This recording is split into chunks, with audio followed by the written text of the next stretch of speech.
আমি বাপের জন্মে এইরকম রেকর্ড দেখিনি। সত্যি ভাই সাব আলাদা লেভেলের রেকর্ড ক্রিয়েট করছে, থামছেই না তো। মানে দেবদার Khadaan will be a biggest blast, এইটা আমি এতদিন ধরে বলে এসেছি। Will be a biggest blockbuster, এই কথাটা আমি এতদিন ধরে বলে এসেছি, কিন্তু এখন তো দেখতে পাচ্ছি ব্লকবাস্টার হয়ে যাচ্ছে ভাই। ব্লকবাস্টার রেসপন্স যাকে বলা যেতে পারে, মানে এরকমটা কিন্তু ন্যাচারালি দেখা যায় না। আবারও বলছি, ভিউজ কিন্তু কেনা যায়, কিন্তু এত সহজে কিন্তু ট্রেন্ডিংটাকে কেনা যায় না।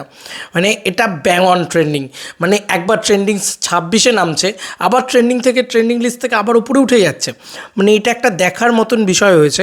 বন্ধুরা, তোমরা ইউটিউবে যাও, গিয়ে লেখো যে খাদান টিজার বা Dev entertainment ventures, whatever it is, তো আমরা দেখে নেবো। মানে এখনও 5 days টু গো বন্ধুরা, 5 দিন হয়ে গেছে খাদানের টিজার এসছে। মানে আমরা প্রায় ন্যাচারালি যে কোনো টিজার আসার পরে 5 দিন বাদে রেগুলার মানুষজন ভুলতেই বসে যায়, মানুষরা দেখেন না। কিন্তু এখনও দেখো খাদানের teaser number 17 on trending. Yes বন্ধুরা, দেখতেই পাচ্ছ যে 33,000 লাইক, 5,66,971 জন ভিউজ, এবং এটা কিন্তু নাম্বার 17 অন ট্রেন্ডিং। ইয়েস, এখনও দেখো number 17 on trending. Trending list কিন্তু কেনা যায় না, ভিউজ কেনা যায়, ট্রেন্ডিং লিস্ট কেনা যায় না। এবং এছাড়াও সব মেলালে 5 মিলিয়ন তো হয়েই গিয়েছে।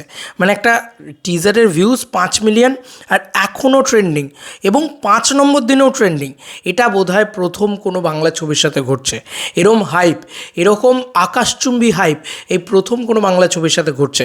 দেখো, কমার্শিয়াল ছবি করলেই যে শুধু হাইপ চলে আসবে এমনটা নয়, আবার এমনটাও নয় যে শুধু সোশ্যাল মিডিয়ায় হাইপ থাকলেই বক্স অফিসে সেই হাইপটা মানে কী বলবো, রিপ অফ হবে আর কি, পুরো বিষয়টা আসবে, অডিয়েন্স আসবে।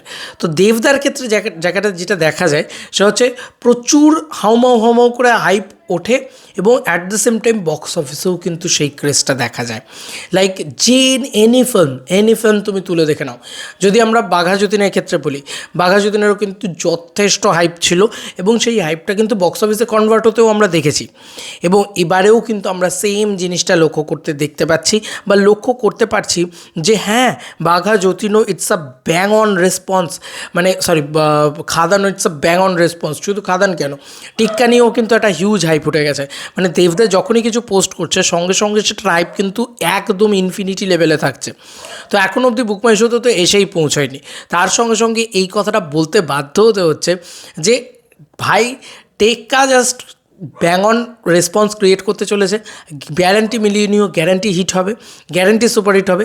কিন্তু আমার যেটা মন বলছে যে খাদান অল টাইম ব্লকবাস্টার হতে চলেছে, আর খাদান দিয়েই কিন্তু আমার মনে হচ্ছে যে ওই কমার্শিয়াল মার্কেটের গেট ওপেনটা হয়ে যাবে। নাহলে এরকম মানে অডিয়েন্স রিটেনশনটা কতটা স্ট্রং সেইটা দেখো, যে অডিয়েন্স কিন্তু জুড়ে রয়েছে। অডিয়েন্স বারবার না দেখলে ট্রেন্ডিংয়ে থাকতো না এতদিন ধরে, তাও নাম্বার 17।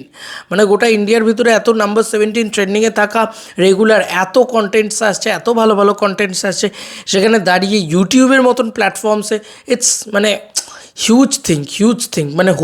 মানে হলেই কীরকম একটা লাগছে যে ওয়াও, মানে এটা তো একটা বিরাট ব্যাপার, তাই না?